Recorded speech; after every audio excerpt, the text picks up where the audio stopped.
नवी मुंबई आंतरराष्ट्रीय विमानतळाचं उद्या पंतप्रधान मोदी यांच्या हस्ते उद्घाटन होणार आहे। तब्बल 2000 पेक्षा अधिक पोलीस अधिकारी कर्मचारी यांचा बंदोबस्त तिथे तैनात करण्यात आलाय। तिथून आढावा घेतला आमच्या प्रतिनिधी कविता लोखंडेनी।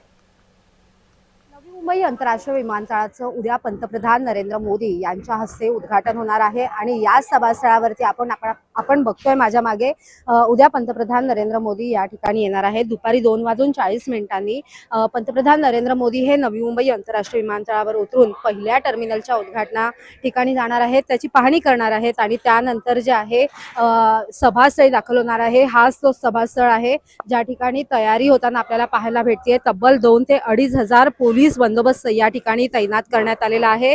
एकूणच ही तयारी जी आहे ती होताना आपल्याला पाहायला भेटते। पंतप्रधान नरेंद्र मोदी हे सभास्थळी आल्यानंतर नागरिकांना काय संबोधित करणार हे पाहणं महत्त्वाचं ठरणार आहे। एकूणच नवी मुंबई आंतरराष्ट्रीय विमानतळ हे जे आहे हे नवी मुंबईकरांचं स्वप्न होतं आणि हे स्वप्न जे आहे ते आता सत्यात उतरताना आपल्याला पाहायला भेटतंय। कविता लोखंडे, जय महाराष्ट्र, नवी मुंबई।